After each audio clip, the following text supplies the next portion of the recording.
সকাল 10টা থেকে জগন্নাথের বর্তমান সাবেক শিক্ষার্থী ও শিক্ষকদের সমাবেশ, বাদ জুমা গণ অনশন।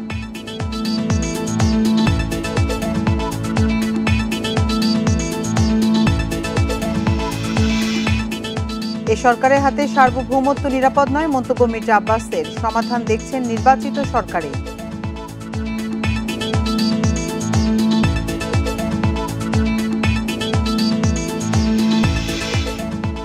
আগামী বছর শেষ হচ্ছে গঙ্গার পানি বন্টন চুক্তির মেয়াদ, নতুন চুক্তিতে পানির ন্যায্য হিস্যা নিশ্চিতের পরামর্শ।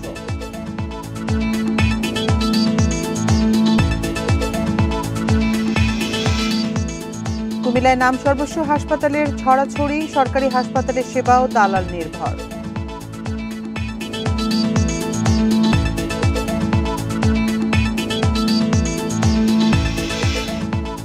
এবং শাহজালালের থার্ড টার্মিনালের আলাদা রানওয়ে না থাকায় জট তৈরির আশঙ্কা দেখছেন বিশেষজ্ঞরা। অটোমেশনের সক্ষমতা বাড়াবে বলছে কর্তৃপক্ষ। স্বাগত ইন্ডিপেন্ডেন্ট সংবাদে, আপনাদের সাথে আছি আমি আতিফ আঞ্জুমান। শিরোনাম শুনছিলেন এতক্ষণ, এবার চলে যাচ্ছি পুরো খবরে। সকাল 10টা থেকে বর্তমান ও সাবেকদের সমাবেশ ও বাদ জুমা থেকে গণ অনশনের ঘোষণা দিয়েছেন জগন্নাথ বিশ্ববিদ্যালয়ের শিক্ষার্থীরা। দাবি আদায় না হওয়া পর্যন্ত ঘরে ফিরবেন না বলেও জানান তারা। আবাসন বৃত্তি কার্যকর সহ 3 দফা দাবিতে বুধবার প্রধান উপদেষ্টার বাসভবন যমুনা অভিমুখে লং মার্চে পুলিশের হামলার প্রতিবাদে টানা তৃতীয় দিনের মতো অবস্থান করছেন শিক্ষার্থী ও শিক্ষকরা। গভীর রাতেও স্লোগানে মুখর রাজধানীর কাকরাইল মোড়, দাবিতে অনড় শিক্ষার্থীরা। সমাবেশে পুলিশের হামলার প্রতিবাদে 14 মে জগন্নাথ বিশ্ববিদ্যালয়ের কালো দিবস ঘোষণা করেন শিক্ষার্থীরা। দাবি পূরণ না হওয়া পর্যন্ত অবস্থান কর্মসূচি অব্যাহত রাখার ঘোষণা শিক্ষার্থীদের। এই হামলার দিবসকে 14 মে এই বুধবারকে আমরা কালো দিবস হিসেবে ঘোষণা করছি। জগন্নাথ বিশ্ববিদ্যালয়ের কালো দিবস হিসেবে ঘোষণা করছি। জগন্নাথ বিশ্ববিদ্যালয়ের শিক্ষক সমিতির সাধারণ সম্পাদক জানান, দাবি বাস্তবায়ন হলেই ঘরে ফিরবেন তারা। শুক্রবার সকাল 10টা থেকে বর্তমান ও সাবেক শিক্ষার্থী ও শিক্ষকদের সমাবেশ, বাদ জুমা গণ অনশনের ঘোষণা দেন। হয় দাবি আদায় হবে, নতুবা আমরা এখান থেকে আমাদের স্থান ত্যাগ করব না, আমাদের মৃত্যু হবে। বাদ জুমা, আমাদের সামনে আর কোনো গত্যন্তর নেই, আমরা গণ অনশনে বসে যাব। ওইটা থেকে পালিত হবে গণ অনশন এবং অবস্থান কর্মসূচি। এরই মধ্যে আন্দোলনের অংশ হিসেবে বিশ্ববিদ্যালয় অনির্দিষ্টকালের জন্য বন্ধ ঘোষণা করা হয়েছে। 3 দফা দাবিতে সচিবালয় ঘেরাও সহ বেশ কয়েকবার আন্দোলন করে আসছে জগন্নাথের শিক্ষার্থীরা। আমরা আমাদের কর্মসূচির ব্যাপারে কথা বলবো। Hasif Mahmud Shah, independent news, Dhaka. প্রধান বিচারপতি, বিচারপতিদের বাসভবন ও সুপ্রিম কোর্টের প্রবেশ পথ সহ 9টি স্থানে সভা সমাবেশ, মিছিল, শোভাযাত্রা ও বিক্ষোভ প্রদর্শন নিষিদ্ধ করেছে ঢাকা মহানগর পুলিশ। এই নিষেধাজ্ঞা বৃহস্পতিবার থেকে পরবর্তী নির্দেশ না দেওয়া পর্যন্ত জারি থাকবে। এক গণবিজ্ঞপ্তিতে পুলিশ এই তথ্য জানিয়েছে। উদ্ভূত পরিস্থিতিতে জনশৃঙ্খলা রক্ষায় এই সিদ্ধান্ত নেওয়া হয়েছে বলে জানানো হয়েছে। ঢাকা মেট্রোপলিটন পুলিশ অর্ডিন্যান্সের আওতায় এই নির্দেশ দিয়েছে ডিএমপি। নির্দেশনায় বলা হয়, প্রধান বিচারপতি সরকারি বাসভবন, বিচারপতি ভবন, জাজেস কমপ্লেক্স, সুপ্রিম কোর্টের প্রধান গেট, মাজার গেট, জামে মসজিদ গেট, আন্তর্জাতিক অপরাধ ট্রাইব্যুনালের 1 ও 2 নম্বর প্রবেশ গেট, বিচার প্রশাসন ইনস্টিটিউটের সামনে আপাতত কোনো প্রকার সভা সমাবেশ, মিছিল, শোভাযাত্রা ও বিক্ষোভ প্রদর্শন করা যাবে না।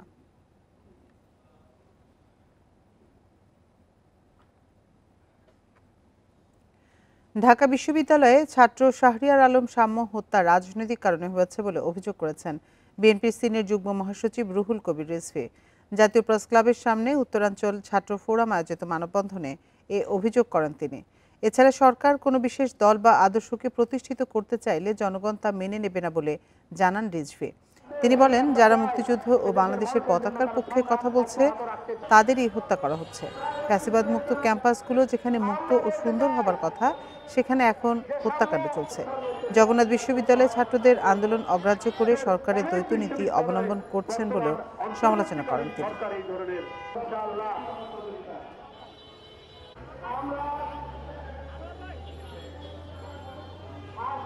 দলের একটি সম্পাদকীয় পদে রয়েছে, যারা দেশের পক্ষে, যারা আগ্রাসনের বিরুদ্ধে, যারা দেশের স্বাধীনতার পক্ষে, যারা জাতীয় সঙ্গীতের পক্ষে, যারা জাতীয় পতাকার পক্ষে, তাদের জীবন চলে যায়। আমি এই জন্যই বলেছি যে নিশ্চয়ই এর পেছনে কোন রাজনৈতিক কারণ আছে। সাম্য হত্যার বিচার দ্রুত না হলে সারা দেশে মার্চ ফর জাস্টিস কর্মসূচি পালনের হুঁশিয়ারি দিয়েছে ছাত্রদল। বৃহস্পতিবার ঢাকা বিশ্ববিদ্যালয়ের ভিসি চত্বরে ছাত্রদল নেতা শাহরিয়ার আলম সাম্য হত্যার প্রতিবাদে ছাত্রদলের কালো ব্যাজ কর্মসূচিতে এ ঘোষণা দেন সংগঠনের নেতারা। হত্যার সুষ্ঠু তদন্ত ও বিচারিক কার্যক্রম জনসম্মুখে প্রকাশ করার দাবিও জানান তারা। এ সময় ক্লাস ও পরীক্ষা বর্জন করেন শিক্ষার্থীরা। ঢাকা বিশ্ববিদ্যালয়ের এফ রহমান হলের সাহিত্য সম্পাদক শাহরিয়ার আলম সাম্য হত্যার প্রতিবাদে কালো ব্যাচ ধারণ করে শোক পালন করে ছাত্রদল। এতে সংগঠনের নেতাকর্মী ছাড়াও সাধারণ শিক্ষার্থীরা অংশ নেন। এ সময় নিরাপত্তার দাবিতে নানা স্লোগান দেন শিক্ষার্থীরা। বলেন তাদের নিরাপত্তার বিষয়ে বিশ্ববিদ্যালয় প্রশাসনের আন্তরিকতার ঘাটতি আছে। ঢাকা বিশ্ববিদ্যালয়ের মতো একটা সিকিউর জায়গায় নৃশংসভাবে হত্যা করা হয়েছে। তার প্রতিবাদে আজকে বাংলাদেশ জাতীয়তাবাদী ছাত্রদলের উদ্যোগে এই বিসি চত্বরে আমরা তার হত্যার বিচারের দাবিতে জাতীয়তাবাদী ছাত্রদল এখানে অবস্থান কর্মসূচি পালন করছে। আমার ভাইয়ের আজকের দিনে যাতে ওর খুনের সঠিক বিচার হয়। সাম্য হত্যার বিচার দ্রুত না হলে সারা দেশে কঠোর কর্মসূচি পালনের হুঁশিয়ারি দেন ছাত্রদল সভাপতি। বাংলাদেশের একটি ক্ষুদ্র সংগঠন রয়েছে, 1971 সালের পরাজিত শক্তিতে দূষণ রয়েছে, যারা ঢাকা বিশ্ববিদ্যালয়ে এখনো ক্ষুদ্র অবস্থায় রাজনীতি করে। সেই সংগঠনের নেতা কর্মীরা সাম্যর হত্যাকাণ্ড নিয়ে সোশ্যাল মিডিয়ায় প্রপাগান্ডা ছড়িয়েছে। ছাত্রদল সভাপতির অভিযোগ, ক্যাম্পাসের আশপাশে এখনও একটি কুচক্রী মহল গুপ্ত থেকে নানা ধরনের অপপ্রচার চালাচ্ছে। এদের চিহ্নিত করে আইনের আওতায় আনার দাবিও জানান তিনি। নিরাপদ ক্যাম্পাসে দাবি পালন তারা পূরণ করবে, শিক্ষার্থীদের দাবি পূরণ করবে। বিচারের দাবিতে আবারও মার্চ ফর জাস্টিস কর্মসূচি পালন করবো আমরা। সাম্যের রুহের মাগফিরাত কামনায় শুক্রবার বাদ আসর বিশ্ববিদ্যালয় জামে মসজিদে মিলাদ ও দোয়া মাহফিলে সকলকে উপস্থিত থাকার আহ্বান জানিয়েছে ছাত্রদল। শিকদার মেহেদি, ইন্ডিপেন্ডেন্ট নিউজ, ঢাকা। রাজধানীর সোহরাওয়ার্দী উদ্যানে দোকানপাট সহ অবৈধ স্থাপনা উচ্ছেদ করেছে ঢাকা দক্ষিণ সিটি কর্পোরেশন। উদ্যানের নিরাপত্তার স্বার্থে উচ্ছেদ করা হয় বলে জানিয়েছেন সংশ্লিষ্টরা। এদিকে উচ্ছেদ অভিযানের বিষয়ে কোনো ঘোষণা না থাকায় ক্ষোভ জানিয়েছেন ক্ষতিগ্রস্ত দোকানিরা। মঙ্গলবার রাতে ঢাকা বিশ্ববিদ্যালয়ের শিক্ষার্থী শাহরিয়ার আলম সাম্য হত্যার ঘটনায় সোহরাওয়ার্দী উদ্যানের নিরাপত্তা নিয়ে প্রশ্ন ওঠে বিভিন্ন মহলে। পরদিন উদ্যানের অবৈধ স্থাপনা উচ্ছেদের নির্দেশ দেয় স্থানীয় সরকার মন্ত্রণালয়। বৃহস্পতিবার সকাল ৯টার দিকে শুরু হয় অভিযান। ঢাকা বিশ্ববিদ্যালয়ের টিএসসি সংলগ্ন সোহরাওয়ার্দী উদ্যানের ফটকের পাশ থেকে অভিযানের নেতৃত্ব দেন ঢাকা দক্ষিণ সিটি কর্পোরেশনের নির্বাহী ম্যাজিস্ট্রেট। তবে উচ্ছেদের ঘটনায় ক্ষোভ জানিয়েছেন ভ্রাম্যমাণ দোকানিরা। তারা বলছেন, আগে ঘোষণা দেয়া হলে ক্ষতি সামলাতে পারতেন তারা। আমাদের দোকানপাট সব ভেঙে দিছে, চেয়ার ভাঙছে, গাড়ি ভাঙছে। আমাদের এক একটা দোকানের ভিতরে কিছু খাবার সামান টামান ছিল, কিছু বের করতে জানি, টোটালি সব কিছু ভাঙা হয়েছে।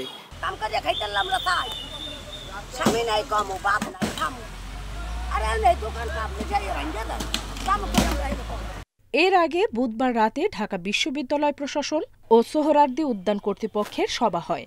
এতে রাত ৮টার পর উদ্যানে জনসাধারণের প্রবেশ নিষিদ্ধের সিদ্ধান্ত হয়। নুরসেলিনা শিউলি, ইন্ডিপেন্ডেন্ট নিউজ, ঢাকা। দেশের ভৌগোলিক অখণ্ডতা এ সরকারের হাতে নিরাপদ নয় বলে মন্তব্য করেছেন বিএনপির স্থায়ী কমিটির সদস্য মির্জা আব্বাস। বৃহস্পতিবার বিকেলে কুমিল্লা শিল্পকলা একাডেমিতে বিএনপির সদস্য ফর্ম নবায়ন ও বিতরণ অনুষ্ঠানে তিনি মন্তব্য করেন। মির্জা আব্বাস বলেন, নির্বাচন যে কোনো রাজনৈতিক দলের ন্যায্য অধিকার, ভোটের অধিকারও জনগণের ন্যায্য অধিকার। তবে নির্বাচনের কথা বললে এ সরকার অস্বস্তিতে পড়ে। দেশের স্বাধীনতা ও সার্বভৌমত্ব বর্তমান সরকারের কাছে নিরাপদ নয় মন্তব্য করে তিনি আরও বলেন, দেশের ভৌগোলিক অখণ্ডতা আজ হুমকির মুখে। গত ৮ মাসে ৯০,০০০ কোটি টাকা পাচার হয়েছে জানিয়ে মির্জা আব্বাস বলেন, যারা এ সরকারে আছে তারাই এখন চাঁদাবাজি করছে। হয়তো আমার সঙ্গে আপনার সঙ্গে একটা যোগাযোগ আছে কিংবা ছিল ব্যক্তিগত, মিটিংও করে নাই, হয়তো আমার সঙ্গে আপনার সঙ্গে একটা যোগাযোগ আছে কিংবা ছিল। স্বাধীনতা সার্বভৌমত্ব নিরাপদ নয় এই সরকারের হাতে। আমি আবার বলছি, এই সরকারের হাতে আমার দেশের ভৌগোলিক অখণ্ডতা নিরাপদ নয়। সাঙ্গপাঙ্গ যারা আছে এই সরকারের, তারাই নিজেরা এখন চাঁদাবাজি করতেছে, লুট তরাজ ব্যাংক ডাকাতি এরাই করতেছে। 90,000 কোটি টাকা গত 8 মাসে পাচার হয়ে গেছে। দুর্নীতির ও অনিয়মের অভিযোগে দুই উপদেষ্টা সাবেক এপিএস পিও এবং এনসিপির সাবেক নেতা গাজী সালাউদ্দিন তানভীরকে তলব করেছে দুদক। আগামী 20, 21 ও 22 মে দুদকের মুখোমুখি হতে হচ্ছে তাদের। এদিকে ঋণের নামে 400 কোটি টাকা আত্মসাতের অভিযোগ ন্যাশনাল ব্যাংকের পরিচালনা পর্ষদ এবং সাদ মুসা গ্রুপের বিরুদ্ধে মামলা করেছে দুদক। সম্প্রতি অন্তর্বর্তী সরকারের উপদেষ্টা আসিফ মাহমুদ সজীব ভুঁইয়ার সাবেক এপিএস মোয়াজ্জেম হোসেন ও স্বাস্থ্য উপদেষ্টা নূরজাহান বেগমের সাবেক ব্যক্তিগত কর্মকর্তা তুহিন ফারাবীর বিরুদ্ধে 100 কোটি টাকার তদবির বাণিজ্যের অভিযোগ ওঠে।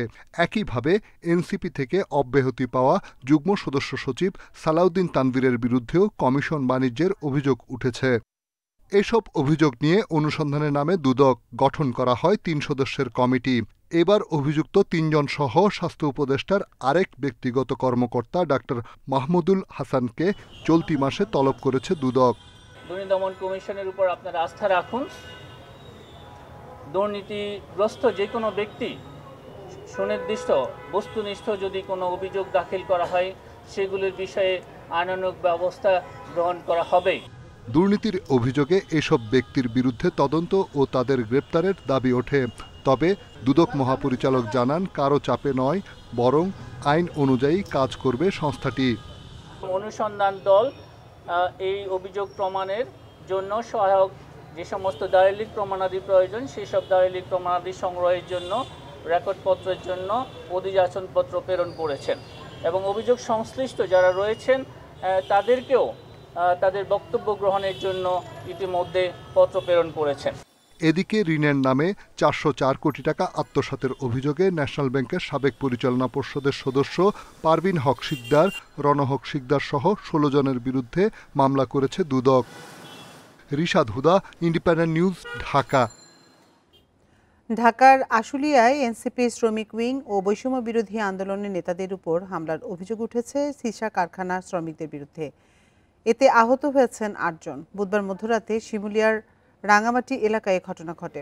আহতদের দাবি, রাতে বৈষম্য বিরোধী আন্দোলনের নেতাকর্মীরা ওই এলাকায় ঘুরতে যান। এ সময় একটি অবৈধ সীসা কারখানার পরিবেশ দূষণের ভিডিও ধারণ করতে গেলে তাদের উপর হামলা হয়। এতে আহত হন এনসিপি শ্রমিক উইংয়ের কেন্দ্রীয় সংগঠক রিফাত আহমেদ ইমন, বৈষম্য বিরোধী আন্দোলনের সাভার উপজেলা শাখার যুগ্ম সদস্য সচিব তৌহিদুল ইসলাম সানভি সহ 8 জন। পরে আহতদের বিভিন্ন হাসপাতালে ভর্তি করা হয়। এ বিষয়ে অভিযোগ পেয়েছে পুলিশ, তদন্ত করে ব্যবস্থার আশ্বাস তাদের।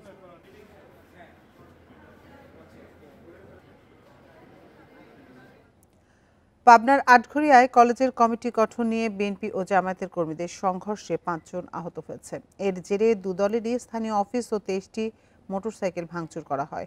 বৃহস্পতিবার দুপুর থেকে সন্ধ্যা পর্যন্ত দেবোত্তর বাজার এলাকায় এ সংঘর্ষ হয়। স্থানীয়রা জানায়, দেবোত্তর কলেজের ম্যানেজিং কমিটির অভিভাবক সদস্য নির্বাচনের তফসিল ঘোষণা করা হয় সম্প্রতি। দুপুরে মনোনয়নপত্র নেন উপজেলা বিএনপির যুগ্ম আহ্বায়ক আসিম উদ্দিন সহ 3 জন। কিছুক্ষণ পর জামায়াতে ইসলামের উপজেলা আমির নকিবুল্লাহ সহ কয়েকজন মনোনয়নপত্র নিতে যান। এ সময় দুপক্ষের কথা কাটাকাটি হয়। এক পর্যায়ে জামায়াতের এক নেতাকে মারধরের খবর ছড়িয়ে পড়লে দলটির কর্মীরা বিএনপির কার্যালয়ে হামলা চালায়। পরে বিএনপির কর্মীরা জামায়াতের কার্যালয় ভাঙচুর করে।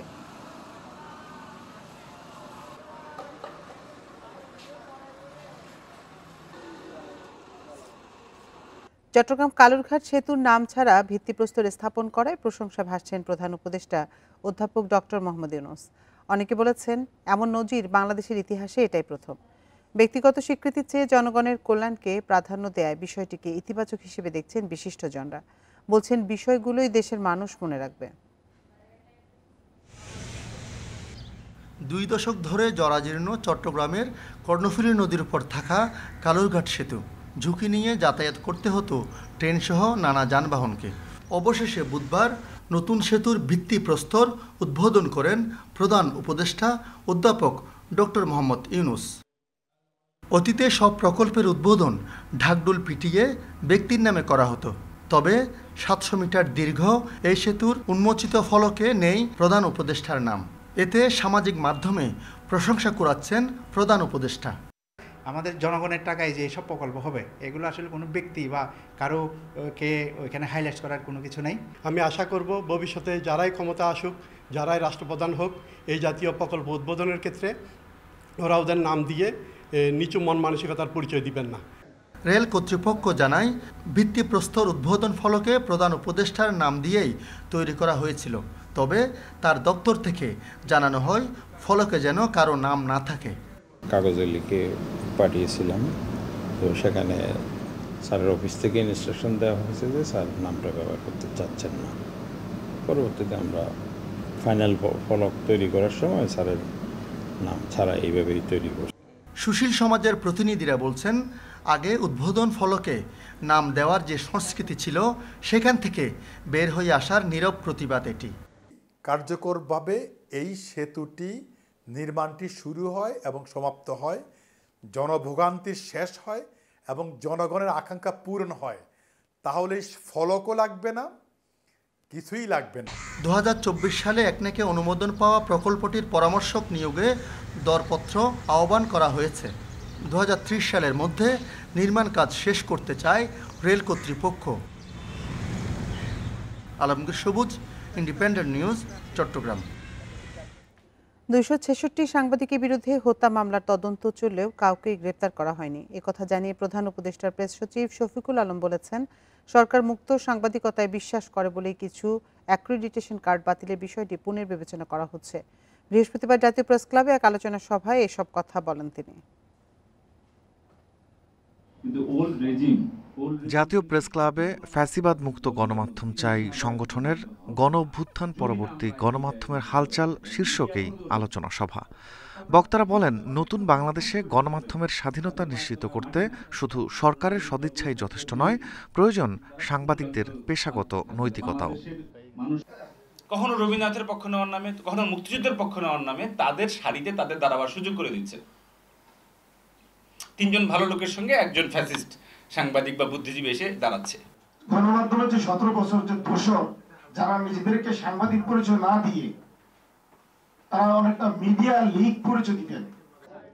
সভার মূল বক্তা প্রধান উপদেষ্টার প্রেস সচিব শফিকুল আলম বলেন, গণ অভ্যুত্থান পরবর্তী সময়ে সরকার কারও কণ্ঠরোধ করেনি।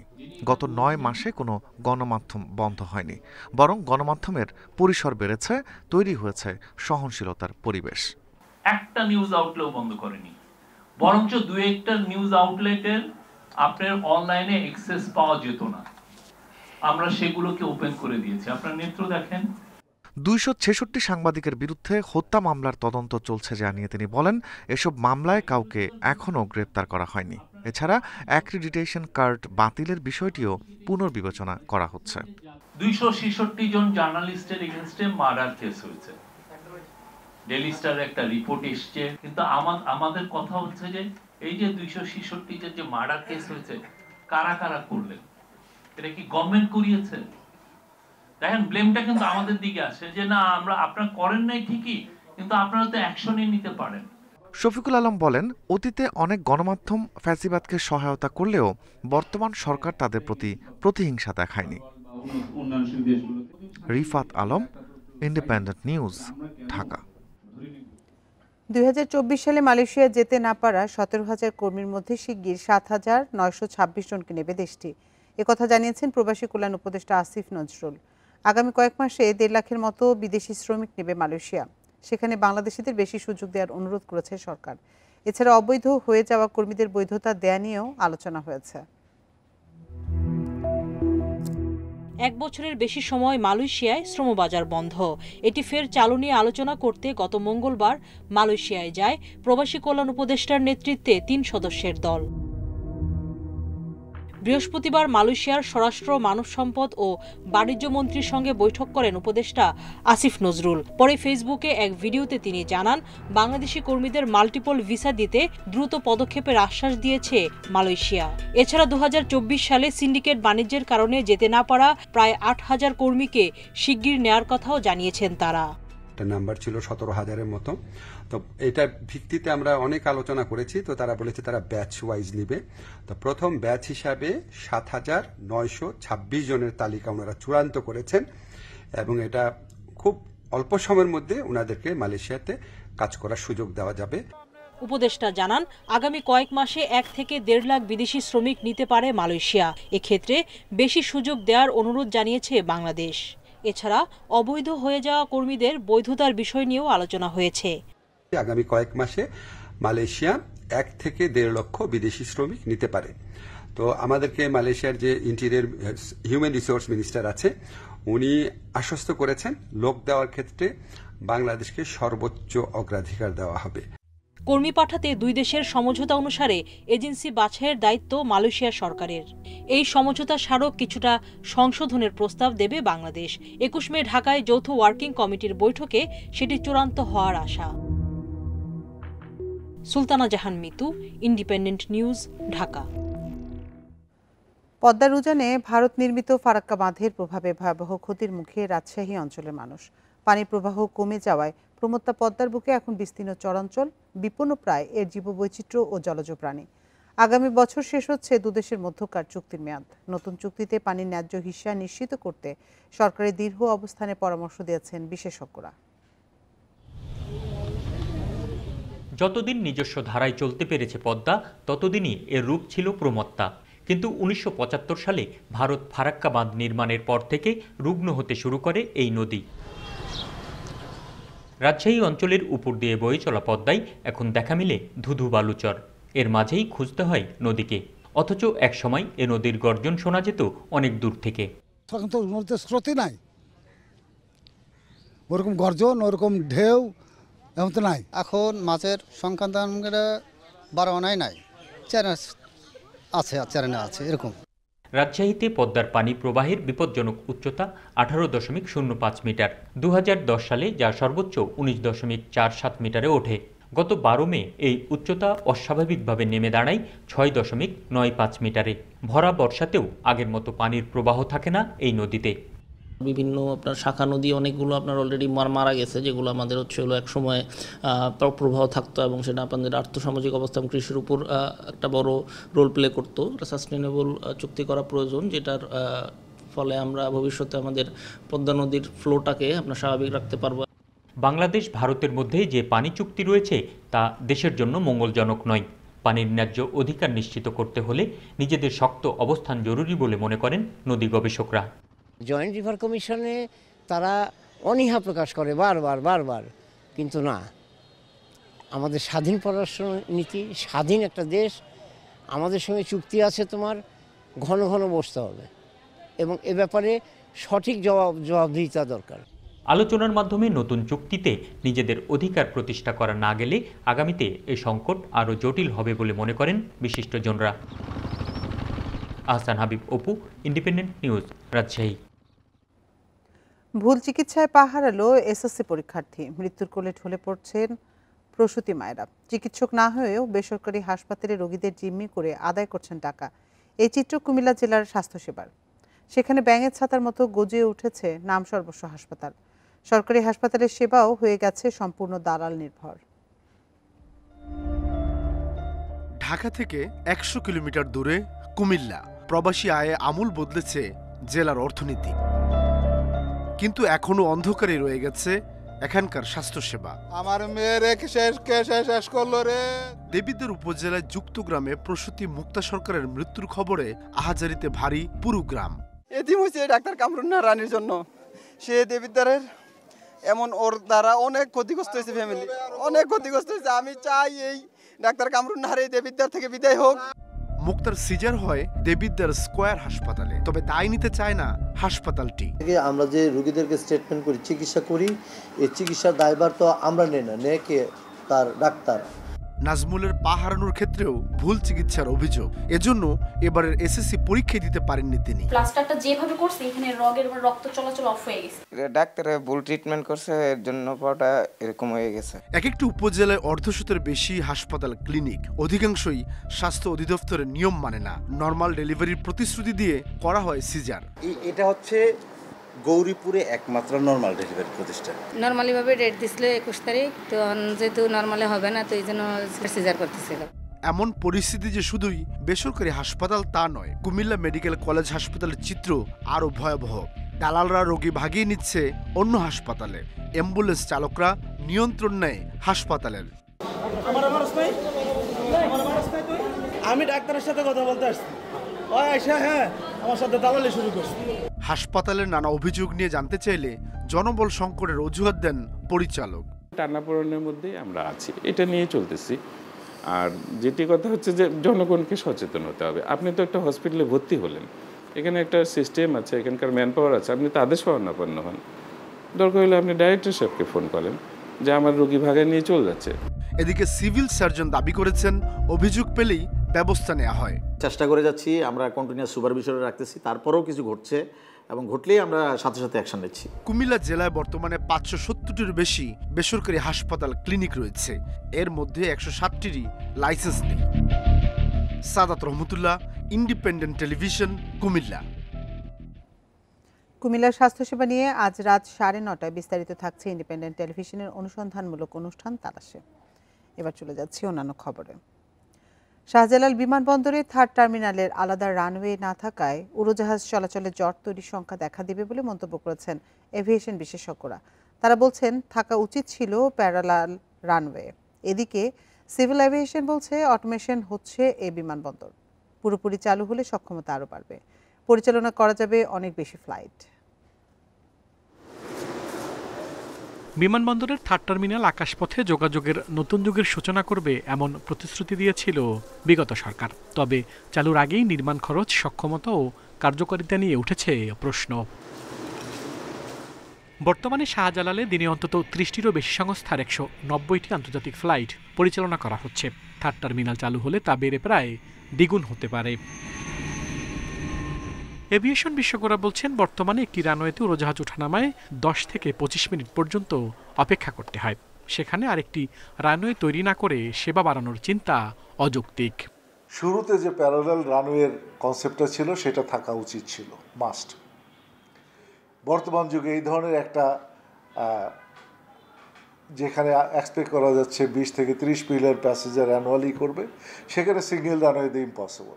বর্তমানে সিঙ্গেল রানওয়ে সম্ভব না। প্রকল্পে দ্বিতীয় আরেকটি রানওয়ে করার প্রস্তাব থাকলেও পরে সেটি বাতিল করা হয়। সিভিল এভিয়েশন কর্তৃপক্ষের দাবি, বিমানবন্দরকে ম্যানুয়াল পদ্ধতি থেকে অটোমেশনে কনভার্ট করা হয়েছে, তাই একটি রানওয়ে দিয়ে উড়োজাহাজ পরিচালনায় কোনো শঙ্কা দেখছেন না তারা। কমপ্লিটলি অটোমেটেড সিস্টেমে যাচ্ছি, সেই সিস্টেমে তো একটা আপনাকে ধীরে ধীরে যেতে হবে। এই ট্রানজিশন যেন সুন্দর এবং স্মুথ লাগে হয়, সেই জন্য কিন্তু আমরা একটা প্রোগ্রাম করে গত 3 দিন ধরে অলরেডি অপারেশন শুরু হয়েছে এবং কন্টিনিউয়াসলি অপারেশন চলতে থাকবে। 2টা টাওয়ার থেকে কন্টিনিউ অপারেশন হচ্ছে, একটা হলো আগের টাওয়ার থেকে, একটা হলো নতুন টাওয়ার থেকে, যেটা হলো অটোমেটেড টাওয়ার। তো 2টা টাওয়ার থেকে হলে আমাদের কন্ট্রোলাররা যাদের ইয়েগুলো আছে আস্তে আস্তে সুইপ করে একটা সময় by October will be CNS এবং এটিএম যে সিস্টেম আছে ফুলি অটোমেটেড হয়ে যাবে, ইন্টিগ্রেটেড হয়ে যাবে এবং আমরা কমপ্লিট অপারেশন করব।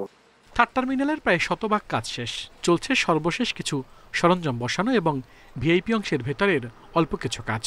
এখন পর্যন্ত ফ্লাইট পরিচালনার অনুমতি পেয়েছে পাকিস্তানের ফ্লাই জিন্না ও এআরসিআর। আল আমিন হোসেন, ইন্ডিপেন্ডেন্ট নিউজ, ঢাকা। গোপালগঞ্জে বাস ট্রাক সংঘর্ষে 3 জন নিহত হয়েছেন, আহত হয়েছেন অন্তত 28 জন। বৃহস্পতিবার রাতে কাশিয়ানী উপজেলার মিল্টন বাজার এলাকায় এই দুর্ঘটনা ঘটে। পুলিশ জানায় বাগেরহাটের মোংলা থেকে ছেড়ে আসা বলেশ্বর পরিবহনের বাস চট্টগ্রাম যাচ্ছিল। পথে ঢাকা খুলনা মহাসড়কের মিল্টন বাজার এলাকায় পৌঁছালে বিপরীতমুখী একটি ট্রাকের সঙ্গে সংঘর্ষ হয়। এতে বাস ও ট্রাকের সামনের অংশ দুমড়ে মুচড়ে যায়। ঘটনাস্থলে মারা যান ট্রাকের ড্রাইভার সহ 3 জন। গুরুতর আহত 18 জনকে গোপালগঞ্জ জেনারেল হাসপাতালে ভর্তি করা হয়েছে।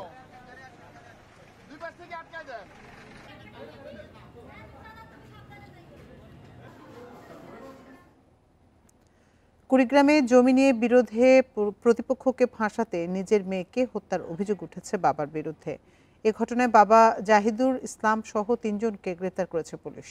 এর মধ্যে বাবা আদালতে স্বীকারোক্তিমূলক জবানবন্দি দিয়েছেন। পুলিশ জানায় সদর উপজেলার হলখানা ইউনিয়নের কাগজিপাড়া এলাকার বাসিন্দা জাহিদুল ইসলামের সঙ্গে প্রতিবেশী মুজিবুর রহমানের জমি নিয়ে দীর্ঘদিন ধরে বিরোধ চলছিল। এর জেরে প্রতিপক্ষকে ফাঁসাতে গত শনিবার পরিকল্পিতভাবে নিজের মেয়ে জান্নাতি খাতুনকে দা দিয়ে কুপিয়ে হত্যা করেন জাহিদুল। এ কাজে তাকে সহায়তা করেন স্ত্রী মোর্শেদা বেগম ও ভাইয়ের স্ত্রী শাহিনুর বেগম। হত্যার পর জান্নাতীর মরদেহ ভুট্টা খেতে ফেলে আসেন তারা, আর বাড়িতে খড়ের গাদায় আগুন দিয়ে ঘটনাটি ভিন্ন খাতে প্রবাহিত করার চেষ্টা করেন। পরদিন নিহতের চাচা খলিল হক মামলা করেন। এরপর তদন্ত শুরু করে কুড়িগ্রাম থানার একটি দল।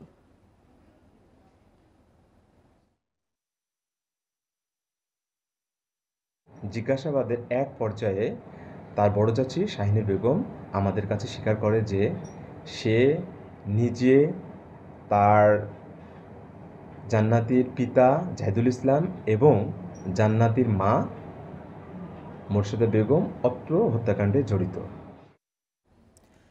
গ্যাস সংকটের কারণে মারাত্মকভাবে ব্যাহত হচ্ছে গাজীপুরের কারখানাগুলোর উৎপাদন, পাশাপাশি বেড়েছে লোডশেডিং। ডিজেল চালিত জেনারেটরে খরচ বাড়ার কারণে বাড়ছে উৎপাদন ব্যয়, কমেছে উৎপাদন সক্ষমতা। এই পরিস্থিতিতে কারখানা সচল রাখা নিয়ে দুশ্চিন্তায় মালিকেরা। গাজীপুরে বেশিরভাগ কারখানা তৈরি পোশাক শিল্পের, এছাড়া রয়েছে ওষুধ, চামড়া, সিরামিকের কারখানাও। এসব কারখানার যন্ত্রপাতি সচল রাখার জন্য কমপক্ষে ৩ PSI গ্যাস সরবরাহ লাগে, কিন্তু পাওয়া যাচ্ছে মাত্র 0.5 থেকে 1 PSI। এই অবস্থায় অধিকাংশ সময় বেকার বসে থাকতে হচ্ছে শ্রমিকদের, ব্যাহত হচ্ছে উৎপাদন, কমেছে গ্যাস চালিত বিদ্যুৎ কেন্দ্রের উৎপাদন সক্ষমতাও। ফলে শিল্প বাণিজ্যিক প্রতিষ্ঠানগুলোতে বিদ্যুৎ সরবরাহ ব্যাহত হচ্ছে। তাই সময়মতো পণ্য সরবরাহ এবং শ্রমিকদের বেতন ভাতা পরিশোধ নিয়ে দুশ্চিন্তায় উদ্যোক্তারা।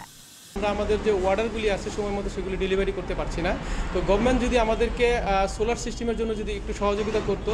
কিভাবে আমরা ওয়ার্কারের বেতন এবং বোনাস দিব সেই চিন্তা করতেছি। কারখানা বাঁচাতে দ্রুত গ্যাস ও বিদ্যুৎ সংকট দূর করার আহ্বান জানিয়েছে বিজিএমইএ। এর মধ্যে অনেক প্রতিষ্ঠান আমাদের আজকে বন্ধের পথে, অনেক প্রতিষ্ঠান বিকল্প জ্বালানি হিসেবে ডিজেল জেনারেটর তারা ভাড়া করেছে, কিন্তু এর মাধ্যমে এর খরচ অনেক বেশি বেড়ে গিয়েছে। সো এটা আমাদের জন্য অনেক প্রবলেম হচ্ছে। সংকট নিরসনে নানা উদ্যোগের কথা জানিয়েছে তিতাস কর্তৃপক্ষ। গ্যাস লাইনের সরবরাহ বাড়লেই সমস্যার সমাধান হবে। 360 থেকে 70 মিলিয়ন প্রতিদিন পাচ্ছি। এখানে গ্যাসের আমাদের ঘাটতি আছে, যার কারণে কিছু কিছু এলাকায় গ্যাসের চাপ স্বল্পতা রয়েছে। এই ঘাটতি পূরণের জন্য সরকার তথা তিতাস গ্যাস কর্তৃপক্ষ থেকে বিভিন্নভাবে উদ্যোগ গ্রহণ করা হচ্ছে। গাজীপুরে 5000-এর মতো ছোট বড় কারখানা রয়েছে, এগুলোর বেশিরভাগই গ্যাস সরবরাহের উপর নির্ভরশীল। Independent news. জালিয়াতির মাধ্যমে চট্টগ্রাম বন্দরের 50 কোটি টাকা ভাড়া ফাঁকির চেষ্টার অভিযোগে বসুন্ধরা মাল্টি স্টিলের বিরুদ্ধে মামলা হয়েছে। বৃহস্পতিবার বন্দরের সচিব ওমর ফারুক স্বাক্ষরিত এক বিজ্ঞপ্তিতে তথ্য জানানো হয়। বিজ্ঞপ্তিতে বলা হয়, 2024 সালের 12 জুন থেকে চলতি বছরের 2রা জানুয়ারি পর্যন্ত 204 কন্টেইনার যন্ত্রপাতি আমদানি করে বসুন্ধরা মাল্টি স্টিল। প্রতিষ্ঠানটি যথাসময়ে এসব কন্টেইনার খালাস করেনি। তবে প্রতিষ্ঠানটি গত 12 মে ভাড়া মাফের জন্য বন্দরকে চিঠি পাঠায়। চিঠিতে 1 মাসের মধ্যে আমদানি করা মালামালের 60% খালাসের কথাও জানায় বসুন্ধরা মাল্টি স্টিল। বন্দর কর্তৃপক্ষ বিষয়টি অনুসন্ধান করলে চিঠিটি ভুয়া বলে প্রমাণিত হয়। পরে প্রতিষ্ঠানটির বিরুদ্ধে ভাড়া ফাঁকি দেওয়ার চেষ্টার অভিযোগ এনে মামলা করে বন্দর কর্তৃপক্ষ।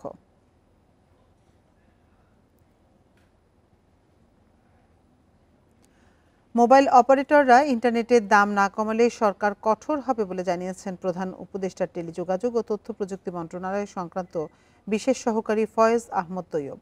বৃহস্পতিবার রাজধানীর আগারগাঁওয়ে বিটিআরসি ভবনে আয়োজিত সংবাদ সম্মেলনে একথা বলেন তিনি। এদিকে বাজেটে বিশাল অর্থ বরাদ্দ নিয়ে নানা প্রকল্পের নামে লুটপাটের সংস্কৃতি থেকে সরকার বেরিয়ে এসেছে বলেও দাবি করেন তিনি। 17 মে সারা বিশ্বের সঙ্গে একযোগে বাংলাদেশেও পালিত হতে যাচ্ছে বিশ্ব টেলিযোগাযোগ ও তথ্য সংঘ দিবস। এ উপলক্ষে সংবাদ সম্মেলনের আয়োজন করে বিটিআরসি। এ সময় প্রধান উপদেষ্টার বিশেষ সহকারী ফয়েজ আহমেদ তৈয়ব বলেন, বাজেটে বড় অঙ্কের অর্থ বরাদ্দ নিয়ে প্রকল্পের নামে অর্থ নয়ছয়ের সংস্কৃতি থেকে বেরিয়ে এসেছে অন্তর্বর্তী সরকার। রাষ্ট্রীয় খরচ বাঁচাতে এবারের টেলিযোগাযোগ দিবসের অনুষ্ঠান হবে বিটিআরসি ভবনে। বড় বড় বরাদ্দ নিয়ে বড় বড় কাজ, মুখরোচক কাজ করার যে চর্চা, এবং সেই চর্চা থেকে দেশের রাজস্ব বাজেটকে নয়ছয় করা এবং সেখান থেকে লুটপাট পাচার করার যে সংস্কৃতি, এই সংস্কৃতি থেকে অন্তত আমাদের মন্ত্রণালয় সরে এসেছে। তো এইভাবে বিভিন্ন প্রকল্প আমরা যা করছি সেটা জিরো বাজেটে করছি। নানা সুযোগ সুবিধা নিয়েও মোবাইল অপারেটররা ইন্টারনেটের দাম না কমালে সেবার মান এবং বকেয়া পাওনা সহ তাদের দেয়া অন্যান্য সুবিধা ইস্যুতে কঠোর অবস্থানে যাবে সরকার। মোবাইল কোম্পানিগুলোকে আহ্বান জানাতে চাই, দাম কমানোর পর্যাপ্ত রেগুলেটরি এবং বাস্তবিক উদ্যোগ নেওয়া হয়েছে। তারা আমাদেরকে এখানে কোঅপারেট না করেন তাহলে তাদের সাথে আমাদের যে দ্বিপাক্ষিক যে নেগোসিয়েশনগুলো আছে সেই নেগোসিয়েশনগুলো আমরা আলোচনার টেবিলে আনবো। সেখানে আনসেটেলড কিছু ডিউ আছে, সেই আলোচনার টেবিলে চলে আসবে। তবে ইন্টারনেটের দাম কমানো নিয়ে সরকার কাজ করলেও রাতারাতি দাম কমানো সম্ভব নয় বলে মন্তব্য বিটিআরসির চেয়ারম্যানের। ইন্টারনেটের দাম রাতারাতি কমানো সম্ভব না, কারণ এর কস্ট কম্পোনেন্ট যদি আপনারা দেখেন এর সাথে অনেক কিছু জড়িত এবং এটা কোনো একটা এজেন্সির উপর নির্ভর না, এটা পুরো ইন্ডাস্ট্রির উপর নির্ভর করে। এদিকে টেলিযোগাযোগ খাতে জুনের মধ্যে আসছে নতুন লাইসেন্সিং কাঠামো।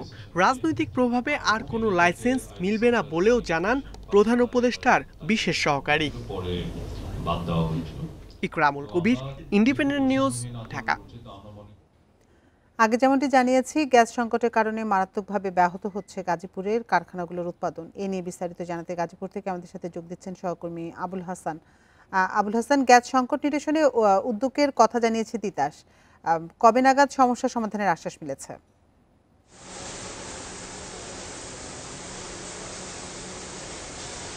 দেখুন, আমরা তিতাস কর্তৃপক্ষের সঙ্গে কথা বলেছিলাম। তিতাস কর্তৃপক্ষ যেটি জানিয়েছে যে বর্তমানে গাজীপুরে 600 মিলিয়ন ঘনফুট গ্যাসের চাহিদা রয়েছে, তার বিপরীতে কিন্তু 350 মিলিয়ন ঘনফুট গ্যাস পাচ্ছেন তারা, অর্থাৎ প্রায় অর্ধেক পরিমাণ গ্যাসের সরবরাহ রয়েছে সঞ্চালন লাইনে। ফলে এখানে যে অবস্থাটি হয়েছে যে কারখানাগুলোতে কাঙ্ক্ষিত মাত্রায় গ্যাস পাচ্ছেন না। কারখানার মালিকরা যেটি বলছেন যে তাদের 15 PSI গ্যাসের চাপ থাকার কথা একটি মেশিন বা বয়লার মেশিন চালাতে গেলে, সেক্ষেত্রে তার 1 PSI বা কখনো কখনো 0.5 PSI পাচ্ছেন, অর্থাৎ একেবারে কম চাপে গ্যাস সরবরাহ হচ্ছে। ফলে তারা যে উৎপাদন প্রক্রিয়ায় যাচ্ছেন সেখানে কিন্তু দারুণভাবে ক্ষতিগ্রস্ত হচ্ছেন, তারা অনেক সময় মেশিন চালাতে পারছেন না। এবং আপনি জানেন যে গ্যাসের সংকটের পাশাপাশি কিন্তু বিদ্যুতের লোডশেডিং রয়েছে। ফলে এখানকার মালিকরা বলছেন যে এই জ্বালানি সরবরাহ নিয়ে তারা বেশ দুশ্চিন্তায় রয়েছেন, কারণ হচ্ছে যে পণ্য যে উৎপাদন প্রক্রিয়া সেটি প্রায় 30% নেমে গেছে বলে তারা বলছেন। এবং তিতাস কর্তৃপক্ষ যেটি বলছে যে এই যে সংকট সেটি সমাধানের জন্য নানা উদ্যোগ রয়েছে। সরকার শিল্প খাতে গ্যাস দেওয়ার জন্য ইতিমধ্যে একটি নীতিগত সিদ্ধান্ত নিয়েছে অগ্রাধিকার ভিত্তিতে, সেটি যদি বাস্তবায়িত হয় এবং সঞ্চালনের যে চাপটি সেটি যদি বাড়ানো যায়, সেক্ষেত্রে এই সমস্যা দ্রুতই সমাধান হবে এবং সেই লক্ষ্যে তারা নানা উদ্যোগ নিয়েছেন বলে তিতাস কর্তৃপক্ষ আমাদেরকে জানিয়েছেন। তবে মালিকরা যেটি বলছেন যে এই যে অবস্থা এখন এখানে কারখানাগুলোতে, সেইগুলো যদি দ্রুত সমাধান করা না হয়, বিশেষ করে বিদ্যুৎ এবং গ্যাস সরবরাহ যদি কাঙ্ক্ষিত মাত্রায় না হয়, তাহলে তাদের সামনের দিনগুলোতে, বিশেষ করে সামনে যে ঈদুল আজহা রয়েছে, সেখানে বেতন ভাতা নিয়ে শ্রমিকদের তাদের দিতে গিয়ে কিছুটা সমস্যা হবে। এবং সেই লক্ষ্যে তারা বলছেন যে সরকারের উচিত এক্ষেত্রে দ্রুত নজর দেওয়া এবং যাতে দ্রুত সম্ভব এই সমস্যার সমাধান করে শিল্প খাতে গ্যাস এবং বিদ্যুৎ সরবরাহ নিরবিচ্ছিন্ন করা। তা না হলে এই শিল্প যেমন টিকে রাখা কষ্টকর হবে, তেমনি শ্রমিকদের বেতন ভাতা নিয়ে তাদের সমস্যা হবে বলে এখানকার মালিকরা বলছেন। তো এই ছিল গাজীপুরের তিতাসের গ্যাসের সর্বশেষ খবর। গাজীপুর থেকে সবশেষ তথ্য জানাচ্ছিলেন সহকর্মী আবুল হাসান। অবিলম্বে এনবিআর বিভক্তির অধ্যাদেশ বাতিল না করলে শনিবার থেকে কঠোর কর্মসূচির হুঁশিয়ারি দিয়েছে শুল্ক, ভ্যাট ও কর কর্মকর্তা কর্মচারীরা। বৃহস্পতিবার বিকেলে রাজস্ব বোর্ডে এক সংবাদ সম্মেলনে একথা জানান তারা। এ সময় তারা আরও বলেন, দীর্ঘদিন ধরে কাস্টমস ও ট্যাক্স সার্ভিসের হাজার হাজার কর্মকর্তা কর্মচারী রাজস্ব ব্যবস্থার টেকসই সংস্কারের দাবি করে আসছেন, অথচ সংস্কারের প্রধান অংশীজন হিসেবে তাদের মতামত গ্রহণ না করেই একটি অধ্যাদেশের মাধ্যমে নতুন কাঠামো প্রবর্তন করা হয়েছে, যা রাজস্ব ব্যবস্থায় অনিশ্চয়তা ও অস্থিরতা সৃষ্টি করবে। এমন পরিস্থিতিতে অধ্যাদেশ বাতিল না করলে শনিবার নতুন কর্মসূচি দেওয়া হবে বলেও জানায় এনবিআর সংস্কার ঐক্য পরিষদ।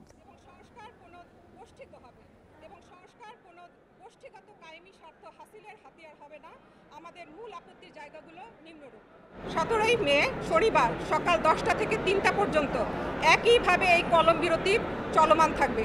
পূর্বের মতোই আন্তর্জাতিক সেবা, যাত্রী সেবা, রপ্তানি কার্যক্রম এবং জাতীয় বাজেট প্রণয়ন কার্যক্রম এই কর্মসূচির বহির্ভূত থাকবে।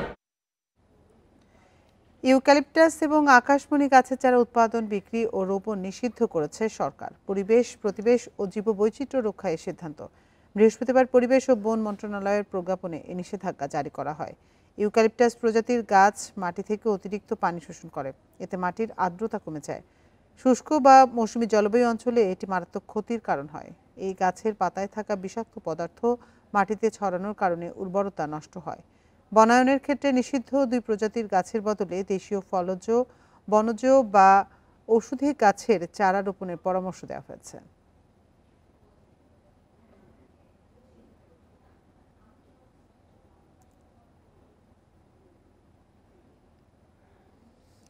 আবহাওয়ার কারণে দেশের অন্য এলাকার চেয়ে কিছুটা আগেই বাজারে আসে সাতক্ষীরার আম। মৌসুমের শুরুতে এই আম নিয়ে ভালো ব্যবসার আশা থাকে আমবাগানি ও ব্যবসায়ীদের। এরই মধ্যে ঢাকাসহ বিভিন্ন জায়গা থেকে ভিড় করছেন ক্রেতারা। তবে আমের সঠিক দাম না পেয়ে হতাশ চাষিরা। মাটি ও আবহাওয়ার জন্য অন্য স্থানের তুলনায় আগে বাজারে আসে সাতক্ষীরার আম। মান ও ভালো স্বাদের কারণে দেশ বিদেশের চাহিদাও ব্যাপক। এবার 5 মে থেকে গোপালভোগ, গোবিন্দভোগ সহ গুটি জাতের আম পাড়া শুরু হয়। 20 মে হিমসাগর পাড়ার দিন নির্ধারিত থাকলেও বৃহস্পতিবার থেকে তা পাড়া শুরু হয়েছে। সুলতানপুর বড় বাজারে গোপালভোগ, গোবিন্দভোগ ও হিমসাগর আম বিক্রি হচ্ছে প্রতি মণ 1600 থেকে 1800 টাকায়। এই দামে উৎপাদন খরচ তোলায় কঠিন হয়ে পড়েছে চাষিদের। 1 লাখ টাকার বাগানে 30,000 টাকা তুলতে পারছি না, তো এই করে আম মাসে কি একদম সব শেষ হয়ে গেছে। আম আছে, কোনো ব্যাপারই নাই, পাইকার নাই, যার কারণে আম 3000 টাকা বেচার কথা বর্তমানে এখন দাম হচ্ছে 1400 টাকা। বেলতলা বাজারে কালকেও আম প্রচুর পরিমাণে হয়েছে। এখন আমাদের আমটা আজকের থেকে ভাঙা শুরু হবে, আল্লাহ ভালো করলে। এখানে ব্যাপারী পাত্র দেখা যাক কতদূর কি উঠবে কিনা। আম চাষিদের লাভবান করতে সহজ শর্তে ঋণের ব্যবস্থা করা গেলে ফরিয়াদের দ্বারস্থ হতে হবে না তাদের। এতে বড় লোকসান থেকে তারা রক্ষা পাবেন বলে জানান কৃষি কর্মকর্তা। আমার মনে হয় কৃষকরা যদি একটু দীর্ঘদিন আমগুলো পারেন এবং বাজারে যদি সরবরাহটা কম থাকে, কৃষকরা ভালো দাম পাবেন। আর আমরা কৃষকদের সহযোগিতার জন্য আমাদের ঊর্ধ্বতন কর্তৃপক্ষকে জানিয়েছি যে কৃষকদেরকে সহজ শর্তে ঋণ এবং প্রণোদনা যদি ব্যবস্থা করা যায়, তাহলে আমাদের যে ফড়িয়ারা আছে এবং আমাদের যে দাদন নির্ভর ব্যবসা আছে সেটা কমে যাবে। এবার জেলায় 4100 হেক্টরের বেশি জমিতে আম চাষ হয়েছে। উৎপাদনের লক্ষ্যমাত্রা ধরা হয়েছে 70,000 মেট্রিক টন। ল্যাংড়া ও আম্রপালি বাজারে এলে ক্ষতি পোষানোর আশা করছেন ব্যবসায়ীরা। Independent news. আর এই ছিল এখনকার সংবাদে। ইন্ডিপেন্ডেন্ট টেলিভিশনে সব খবরে বিস্তারিত জানতে চোখ রাখুন ফেসবুক, ইউটিউব এবং এক্সে। এতক্ষণ সাথে থাকার জন্য ধন্যবাদ।